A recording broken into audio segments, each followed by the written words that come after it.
Self-realization of healthcare. Only a very enlightened saint can make you realize the existence of God. Some able spiritual master can also make you realize knowledge. Similarly, a good-hearted and learned doctor alone can bring knowledge of self-realization of healthcare. Firm believer of divine powers of Almighty and Yog Sadhan, Dr. Deepak Dalal is also successful in his chosen field of diabetes, thyroid and endocrine disorders. Dr. Deepak Dalal strongly believes whatever he has achieved in his life, like knowledge, wealth, fame and respect from the society, should be wholeheartedly returned back to the society by sharing awareness about self-realization of healthcare through his experience, knowledge and positive attitude. Dr. Deepak Dalal says that if a person has strong desire followed by a prompt and appropriate action, then the onset of disease and its related dire complications can be averted and it can be cured or controlled. Total trust between doctor and patient, advised by experienced doctor, and at the same time, healthy attitude and proactive action of patient towards his or her health with lifestyle changes can make self-realization of healthcare come true. This can help avoid physical or mental agony and many complications. Now let us see through the eyes of Dr. Deepak Dalal, a video film on self-realization of healthcare. वसुदेवसुतं देवं कंसचाणूरमर्दनं देवकी परमानन्दं कृष्णं वन्दे जगद्गुरुम् गुरुर्ब्रह्मा गुरुर्विष्णु गुरुर्देवो महेश्वरा गुरुर्साक्षात् परब्रह्म तस्मै श्री गुरवे नमः।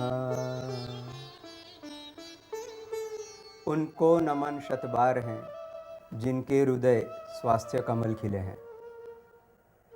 Today I am going to talk to you something exclusive about the health, and that is beyond health awareness.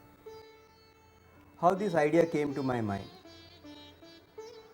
When medical representatives used to come to me for retailing their products, I did one small experiment. We checked their height, weight, body mass index, blood pressure and some black lines on the neck, and after completion of that deliberation, we sat down together in a small group manner and discuss their parameters. And to aghast surprise of them and me, we found out that their parameters were absolutely abnormal and that they didn't realize that. So smilingly I asked them that which product will fit in your bad parameter. And this is the first time medical representatives told me that doctor, somebody has done checkup for us in their clinic without asking, and now we are aware of our problem and please guide us.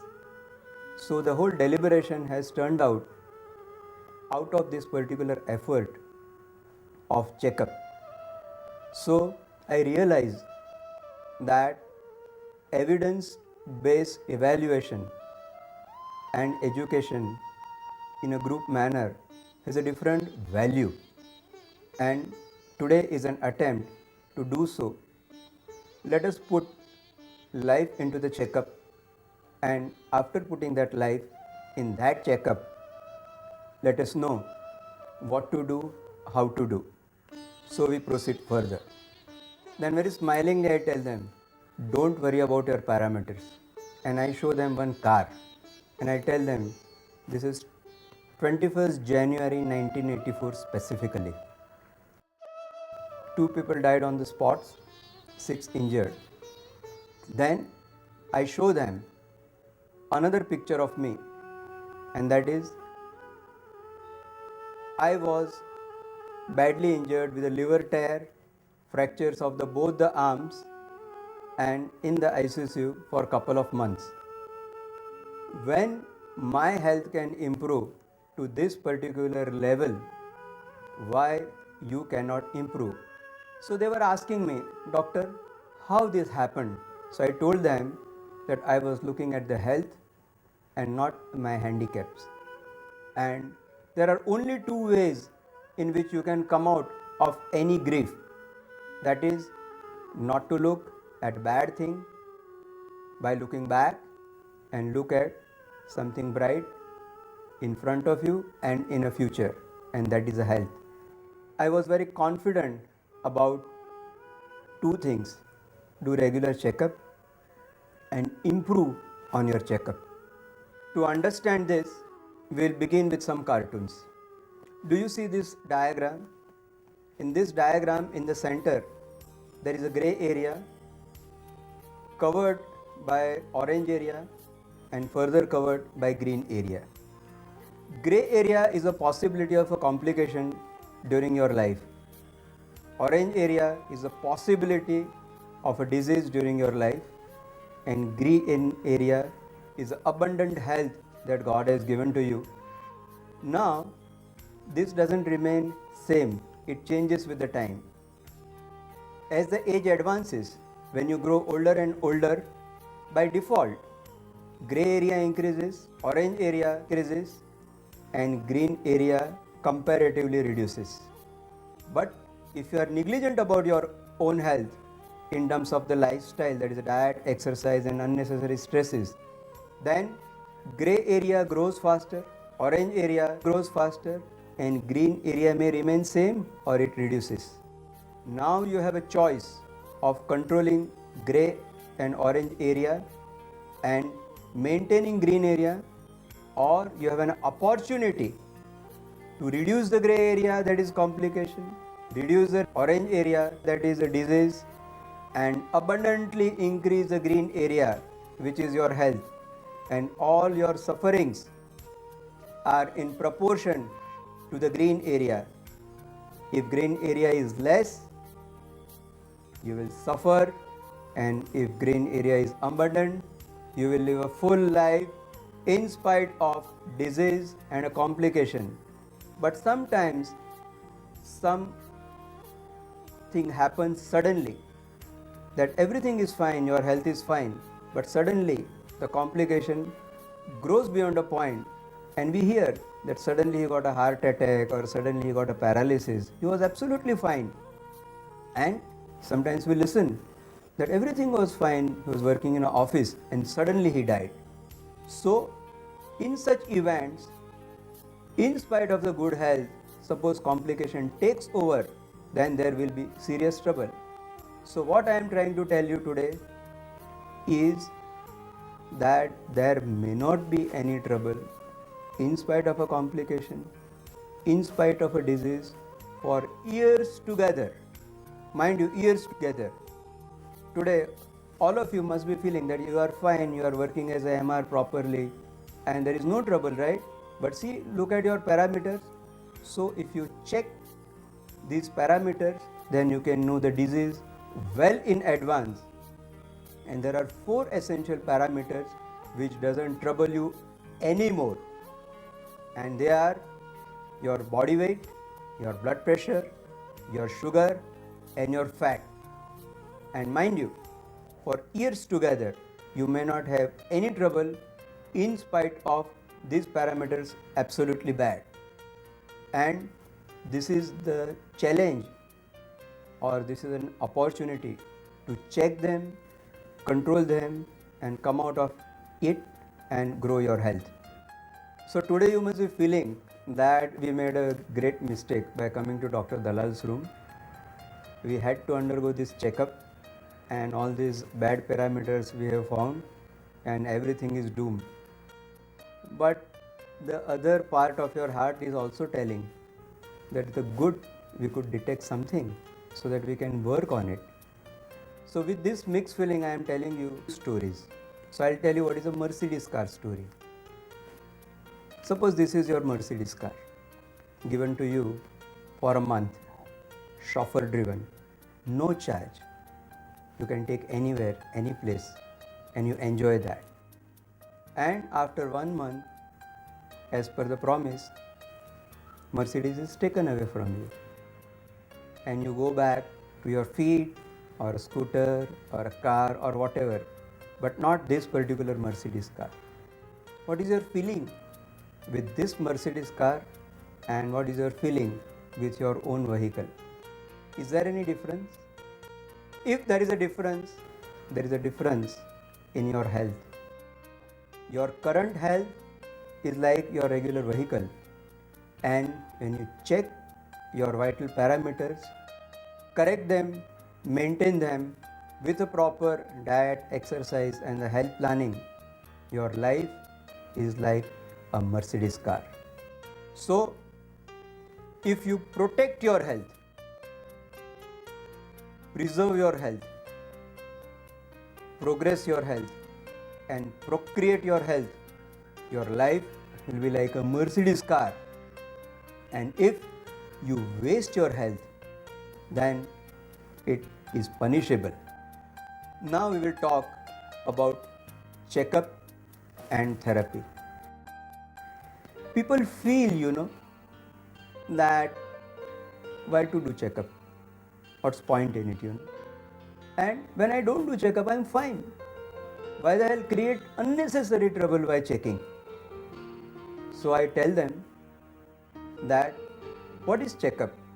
Checkup is a mirror, and you can see your health in that mirror. Then people say that when you do the checkup, certain things come out and you have to do something, and sometimes it is lifelong. I say it is not lifelong, it is long life. And what is that long life? It puts life for a long time, as long as you live. So a simple message, if you check, you know, and once you know, you have a choice to do or not. I leave it to you. Now what prevents checkup? What prevents treatment in spite of a knowledge? This is the attitude. Nothing will go wrong with me. I am fine and I will remain fine. And when it occurs, we'll see what to do. So I am waiting for an opportunity to become sick. Until that time, I don't want to do anything. And that is attitude. And where is the attitude? Who gets this attitude? It is a mind. It is a mental block. And whenever attitude is there is a question of a priority. And what is a priority? I wish and I need. If I go by my wish, then there is a trouble, because the wish is endless. It's a bottomless vessel. But need is one. And when need is a need, you cannot avoid it. So if I have an attitude that whatever is needed, I will do first, and whatever I wish, that has to be done later on, and never at the cost of the need. And this particular aspect of need leads to a concept of a checkup. Now, this need is like a seed. Suppose you grow this seed and take little care, it will grow in a grass. Little more care, it will grow in a small shrub with fruits. And if you take extreme care with years together, it is converted into big tree. It is easy to pull out grass. It is easy to damage that small shrub, but it is impossible to destroy that tree because it has grown. So if you have an attitude of doing need based throughout the life, then your health will grow like that tree. and that tree is going to protect you. Then medical representatives asked me that, doctor, please tell us what minimum we can do for our health.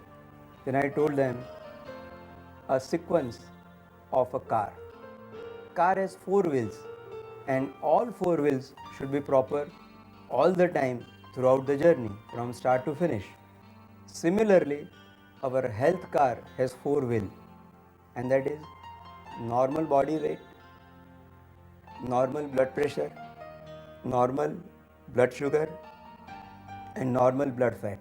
These are four wheels of a car, and they should be proper and well aligned all the time, and there is no compromise on this. Once these four wheels are aligned, your eyes, brain, heart, kidney, liver, lung, leg nerves, leg blood vessels, everything function well.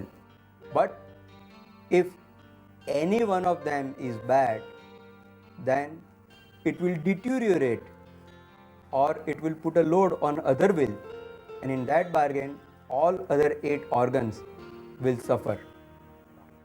So what I want to say, that you need to have proper weight, proper blood pressure, proper blood fat, and proper blood sugar throughout the life. In that bargain, your other organs will not suffer. So the next question need to be answered, and that is, what the hell we do for this after knowing the problem.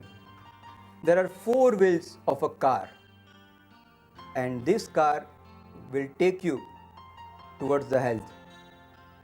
First is a diet. Second is an activity, which includes all the activity plus regular physical exercise. Third wheel is awareness and checkup. And the last wheel is a meditation and medication. Remember, all four wheels should be well aligned throughout the journey. Now you have a question that what will happen when we take care of our health. I'm giving so many examples, I'm telling you so many stories, but nothing is touching you. So now I have created something which will touch you, and that is a story of foot. This is an innocent looking dirty foot of a patient. His blood sugars are high for a very long time, and he is suffering in such a manner that he doesn't have any sensations in the legs. His chappals are coming out and he is walking barefooted. So I request him that, Baba, please take insulin injections, control your blood sugar, please keep feet as clean as your eyes, and use cotton socks and soft canvas shoes throughout the life, otherwise you will lose them. So he smilingly tells me, nothing will happen. After a few days, he comes back and he has a little infection in both the feet, real little, and he has gone to family doctor, homeopath, allopath, everybody, but nobody is able to treat this. And again he comes back to me.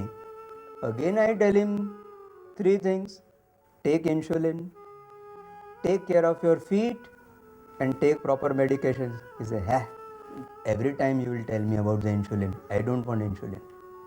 After a few days, he comes back with a severe infection of both the legs, severe excruciating pain. He is unable to walk. People have to bring him by lifting him. And at that time, with a folded hand, I tell him, Baba, now it is a hand. You will lose your feet. So he says, doctor, what do I do?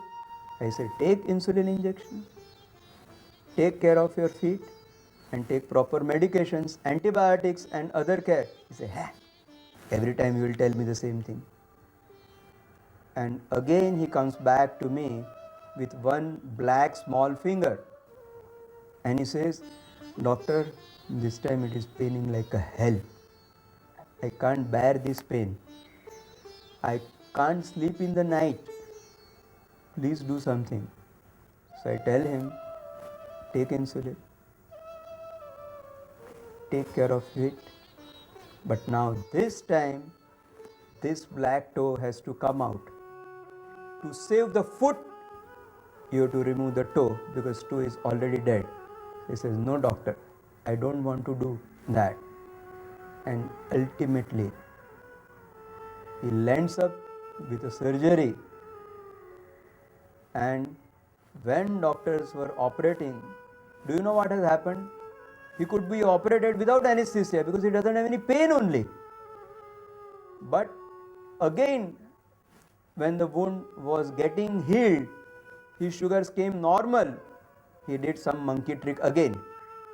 He stopped the insulin. And ultimately, he went for a reasonable amount of amputation. He was asking me, "Doctor, why you didn't warn me from the beginning? Suppose you had shown this slideshow to me in advance on a first day, I would have followed your instructions." And why the hell other doctors told me the same thing? Why they kept on treating me with a different type of medications? Why they experimented with me? So I said only one thing. Dear, you were forewarned on day one when you didn't have infection. You didn't do anything. When infection set in, you didn't do anything. When infection was taking a toll of your feet, you didn't do anything. When it became black, you didn't do anything. And when it came to the amputation, to the stage of amputation, you wanted to do everything. So what I want to tell, that there is nothing like allopathy. There is nothing like homeopathy. There is nothing like Ayurveda. There is nothing like that. There is only one thing, and that is the health. And to preserve that health, you will do anything and everything which preserves your health.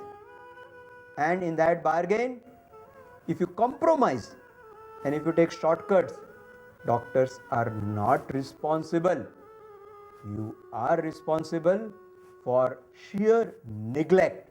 Now, I will tell you what is the importance of weight, blood pressure, blood sugar, blood fat, individually and in combination.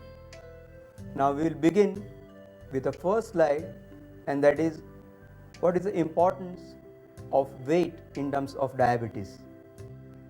This slide shows importance of weight control in terms of diabetes.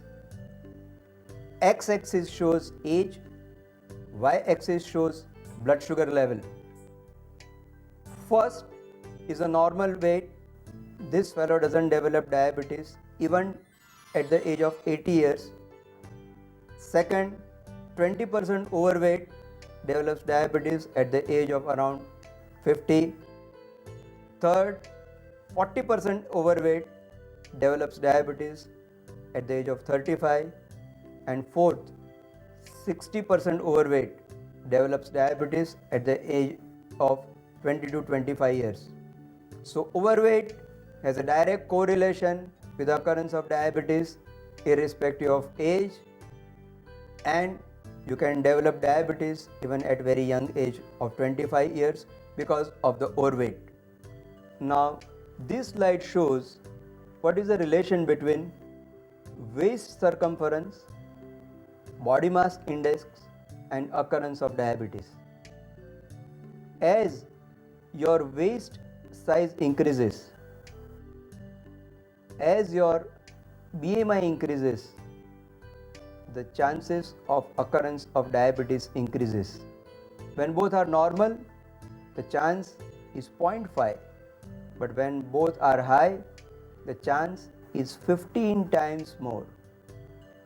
So if you bring down your body weight and bring down your stomach size, your chances of occurrence of diabetes will come down. Now in this slide we have shown the back portion of the neck. These black lines are called acanthosis nigricans, and these small tiny skin tags are called skin tags. When you see these black lines and skin tags, it suggests that that person is producing more than necessary lazy insulin, and this is a marker of occurrence of diabetes. This slide shows correlation between blood pressure and the risk of the heart attack. When your blood pressure is less than 110 systolic and 70 diastolic, you still have 8.2 risk of a heart attack. In this slide, on right hand side, we see systolic blood pressure, left hand side we see diastolic blood pressure. Your blood pressure is say 150/90 and you do not have any trouble and you want to avoid the medication. But in this particular slide, you will see that with 150 and 90 blood pressure, you have a particular risk, and that risk can be brought down to minimum 8.2 just by looking at the chart. So this chart is a self-explanatory. You can put your blood pressure value and you know your cardiovascular risk before starting treatment, and when you achieve normal, you know how much chances of heart attack you have reduced. So this slide is very good slide for a self-assessment. This slide shows risk of hypertension and diabetes together in terms of the heart attack. The blue area is for non-diabetic, red area is for diabetic.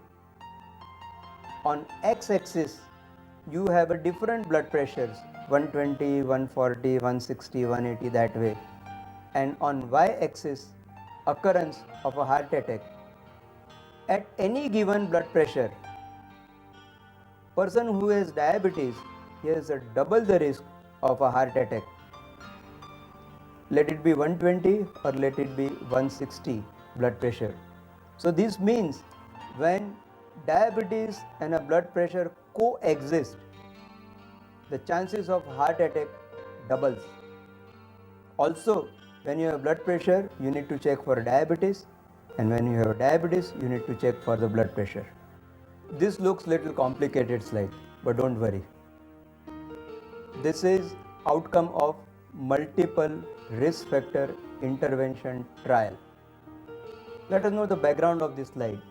They took the patients of the different age from 40 to 65 years.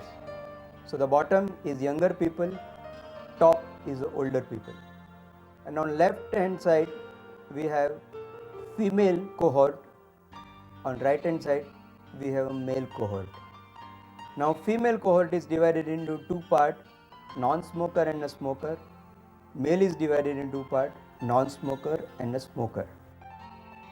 And on x-axis, you have values of your blood fat, and on y-axis, you have values of a blood pressure.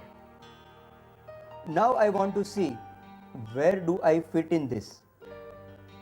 Suppose my age is 55 years, my cholesterol is 200 and my blood pressure is 160, my cholesterol is 250 and I am a smoker, then what is my risk of heart attack? That you will be able to pinpoint in this chart. But if you see in a common sense manner, the green area is a good area, yellow is a danger zone, and the red is the extreme danger zone of already getting heart attack. As the age advances, disease advances. As the smoking habit advances, heart attack chances advances. As cholesterol level goes up, heart attack chances goes up. As the BP goes up, heart attack chances goes up. So you need to check yourself at very young age and progressively in spite of normal parameters. You need to check blood pressure, blood fat very regularly. You need to stop smoking sooner the better. So, with one chart and with 4 finding age, blood pressure, blood fat, and a smoking status, you know your heart attack risk. So try to find out your health status looking at this chart. This slide shows risk factor of heart attack because of a different parameters, single or in combination. When your weight, blood pressure, blood sugar, fat, everything is okay. Suppose your risk of heart attack is 1, then with the diabetes, the risk is 2.5, with the hypertension 2.2, with dyslipidemia 3.8, with high blood pressure and diabetes 8, and with diabetes, high blood pressure and dyslipidemia risk is 19 times. So individually and in group risk increases. So it is essential to check and control each parameter individually. Now this is very interesting study in Japan. They have studied from 1935 to 1985 increase in the number of cars on x-axis, and they have shown how with the increase in the car there is a change in the body mass index, occurrence of diabetes, and you will see that as number of car increases, the occurrence of diabetes, high blood fat, taking lot of fat diet increases. So this shows effect of automation on our disease process. This slide shows what is the importance of controlling upper blood pressure or a systolic blood pressure. X-axis shows progressively increasing systolic blood pressure and y-axis shows chances of heart attack. The black line shows morbidity and red line shows mortality. You will see as the BP increases, the morbidity and mortality both increases with a rise in blood pressure. This slide shows importance of controlling lower blood pressure or a diastolic blood pressure. The x-axis shows diastolic blood pressure in a progressive manner and y-axis shows occurrence of heart attack in terms of morbidity and mortality. As blood pressure advances, the morbidity and mortality progressively increases. This slide shows chances of paralysis against upper blood pressure. X-axis shows blood pressure and y-axis shows chances of a paralysis. As the blood pressure advances, chances of mortality and morbidity because of the high blood pressure progressively increases. This slide shows importance of controlling lower blood pressure and occurrence of paralysis. X-axis shows progressively increasing diastolic blood pressure and y-axis shows mortality and morbidity because of low blood pressure. This slide shows importance of control of weight in female and chances of occurrence of heart failure. X-axis shows progressively increasing BMI and y-axis shows chances of occurrence of heart attack. as the BMI increases, the mortality and morbidity increases. This slide shows importance of BMI in terms of the heart attack. In male patients, x-axis shows progressively increasing BMI and y-axis shows morbidity and mortality because of high BMI. As BMI increases progressively, morbidity and mortality because of the heart attack increases progressively. This slide shows risk of heart attack as per the waist circumference. As the waist circumference increases, morbidity and mortality because of the heart attack increases. So it is important to control the waist circumference. This slide shows importance of average blood sugar control or average control of diabetes and the risk of the heart attack. This is measured by glycohemoglobin. X-axis shows different levels of progressive increasing glycohemoglobin A1C and y-axis shows morbidity and mortality because of the heart attack. As the glycohemoglobin A1C increases, risk of heart attack increases. This slide shows level of cholesterol and heart attack risk. X-axis shows progressive increase in cholesterol level and y-axis shows risk of heart attack. As the cholesterol level increases, risk of heart attack increases. So it is very essential to control the cholesterol level to reduce the heart attack risk. This slide shows importance of measurement of LDL cholesterol to find out heart attack risk. X-axis shows progressively increasing LDL cholesterol level and y-axis shows risk of heart attack. As the LDL cholesterol level increases, chances of heart attack increases. So it is important to control LDL cholesterol level to reduce the heart attack risk. Now $1 million question. What do we do after the checkup? Answer is very simple to say, little difficult to do and most difficult if you keep on thinking and not doing. So let us begin with the simple things. First, sleep comfortably for 6 hours a day without any break. During sleep, your body relaxes and heals. Then we come to the second point, that is regular physical exercise. Don't tell me that, doctor, my job is a medical representative and I walk throughout the day. No, sir. That is not exercise. That is activity. What is the difference between activity and exercise? In exercise, your heart participates. In activity, your brain participates. Third, and most important thing is sit quietly with your own self half an hour twice a day. When you sit with your own self quietly, it really starts healing, and this is absolutely must. Then we come to the food. Ved says, Annam Brahma, you are made up of what you eat.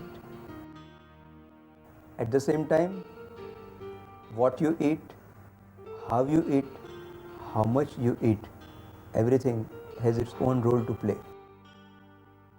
So first, eat 4 times a day. Breakfast, lunch, evening snack and a dinner. Eat at 4-hour gap. Don't keep longer gap. Otherwise, you will not eat when you are hungry and you will dump when you are not supposed to. Then question comes, what to eat? Simple principles. Green leafy vegetables, dal, sprouts, not raw sprouts, when boiled or converted into proper vegetable, 200 gram fruits and 500 milliliter of milk without cream. These things are amrut. You need to take them daily.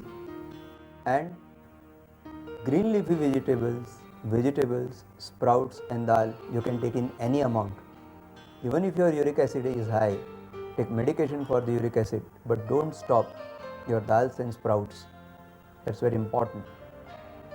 Don't count calorie in this because the calories are hardly any, but they provide you excellent amount and type of a protein which we need and we are deficient. Then comes chapati and rice. You need to take them but in a limited quantity. Then comes real problem. We think that the biscuits and bread that we eat is healthy. They are not. They are made up of maida, and maida is nothing but a sugar. So as far as possible, take them in a limited manner. And mind you, homemade chapati is 1,000 times better than that Mary biscuit or a bread. Now what is real poison? Fried food articles, samosa, bhajia, batata vada, farsan, all these things which you get in a packet, they are real poison. All sweet articles, they are real poisons. You can have poison once in a while. These things are like a kerosene. You can put little kerosene in your car, but you cannot run your car on kerosene. You need a white petrol. Then we come how to eat. Sit quietly, comfortably, chew properly and enjoy your food. Don't keep on watching the TV and talking on cell phone while eating. Put them off and enjoy your food. Now the $1,000,000 question, no, $1,000,000,000 question. How we do this? Do we do this out of fear of a disease or we do out of love for the health? Whatever we are going to do, we'll do with the understanding, we'll do with the conviction, we'll do with the love, we'll do with the faith, and we'll do with the power that what we are doing is right, and I will eat all fruits in spite of diabetes. Sometimes you say, no, the doctor, we have to do all this lifelong. No, I say you do it with love so that life will be happy and long. Now the question comes, why do we eat? So we say that if we are hungry, we have to eat. No, but we will seek deeper answer today. We eat to live, and we don't live to eat. Now, how much do we eat?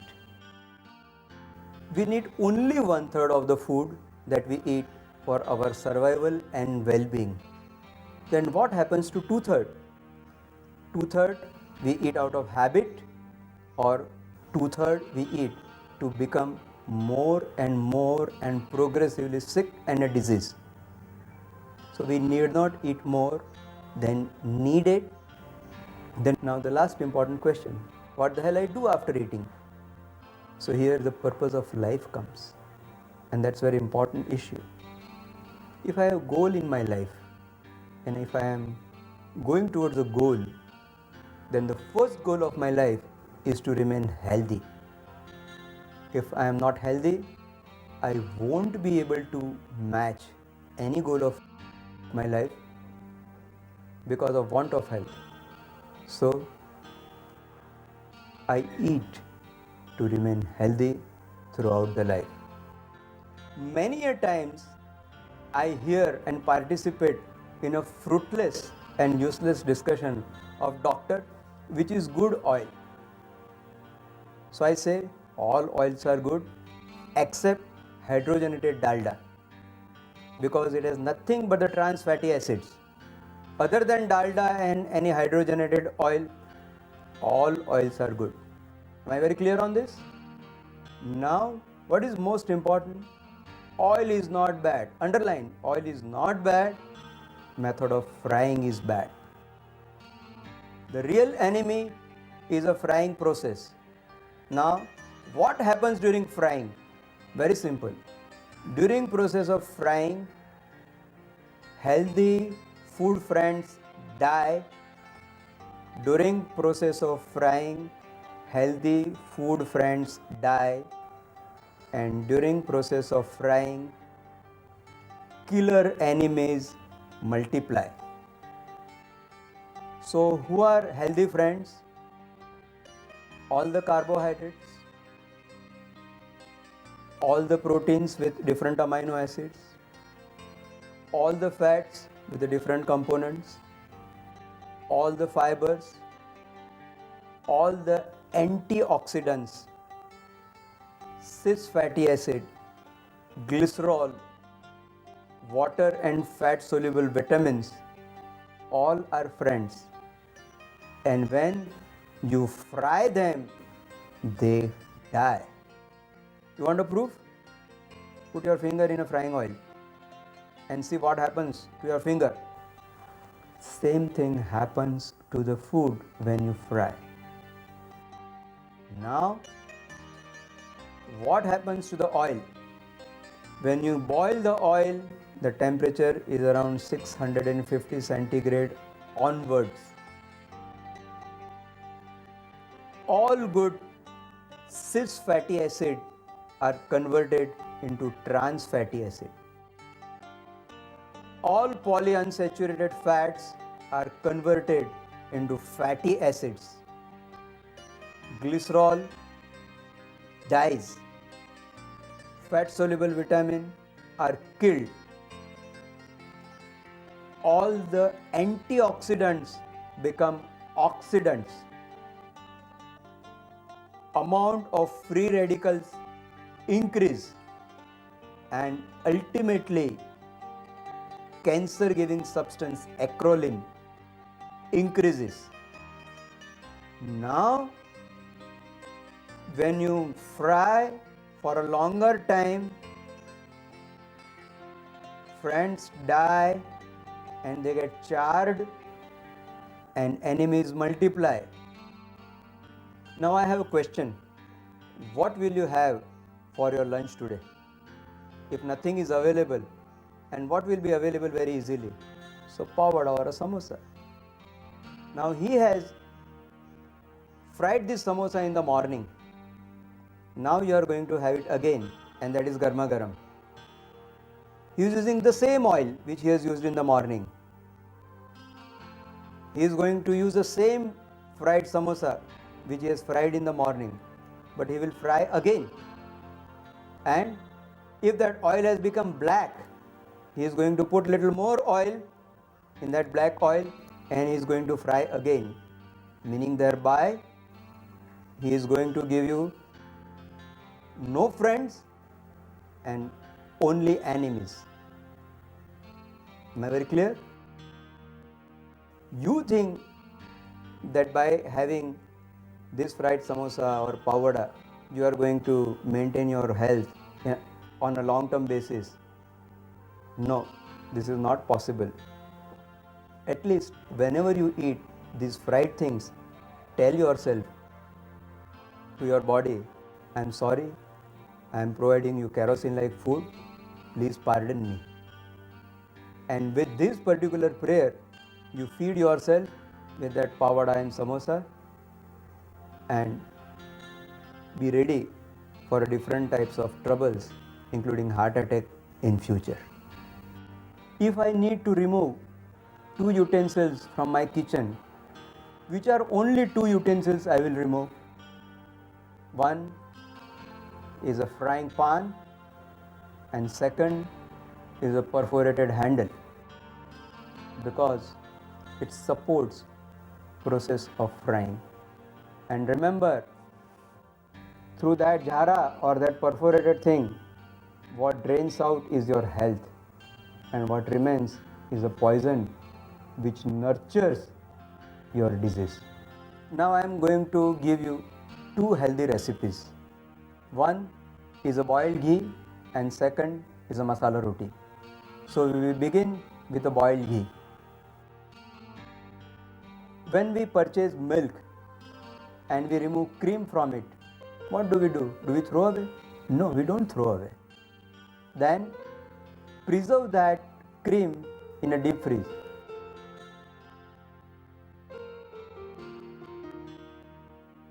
Collect the cream for about 3 to 4 days. At the end of 4 days, whatever cream you have collected, take it out and put little curd in it and thoroughly mix. Then keep it for a couple of hours.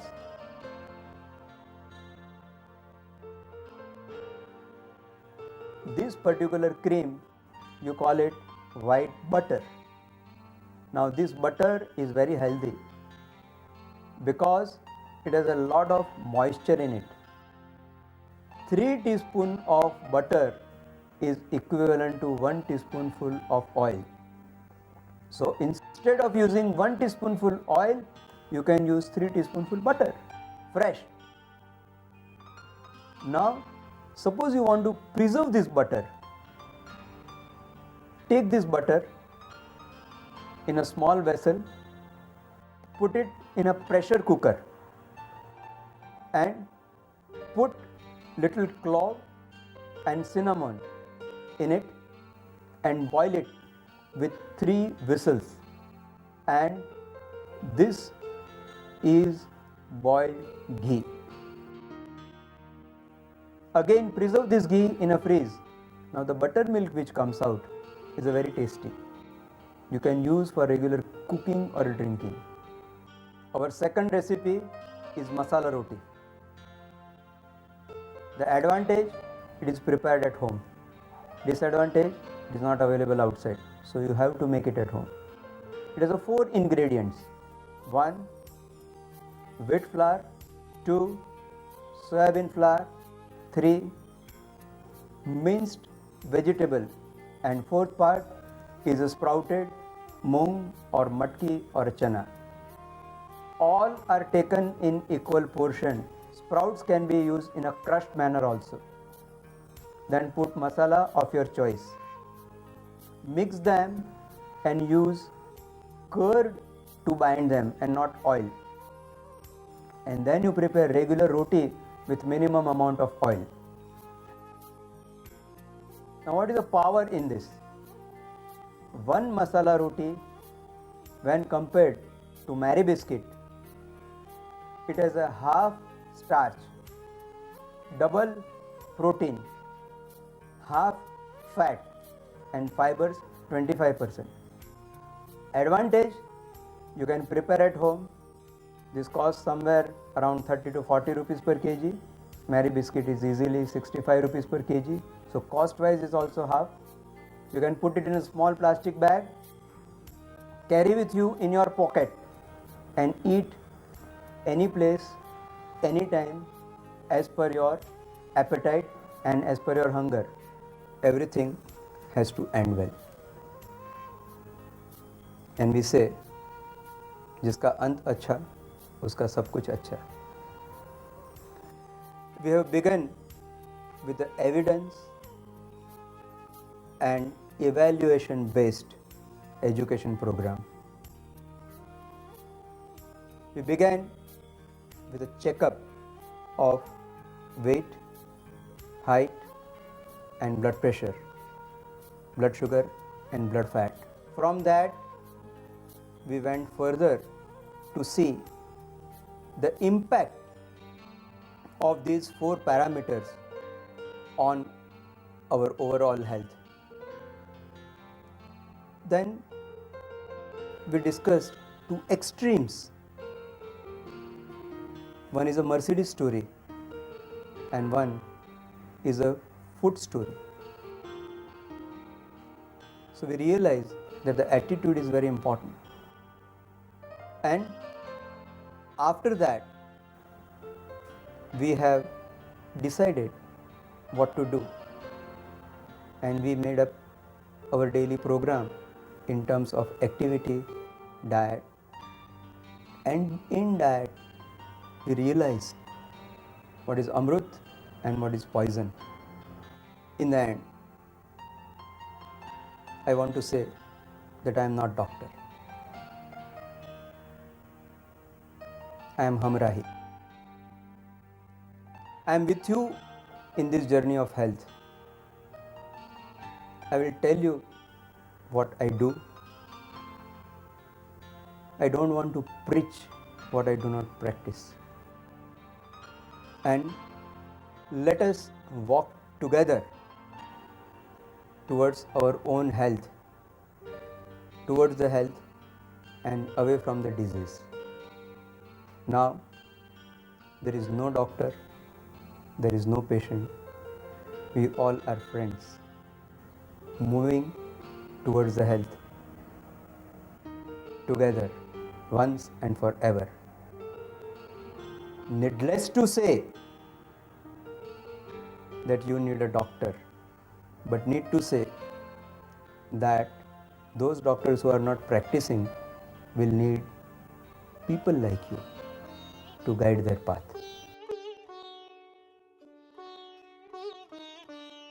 उनको नमन शतबार हैं जिनके हृदय स्वास्थ्य कमल खिले हैं.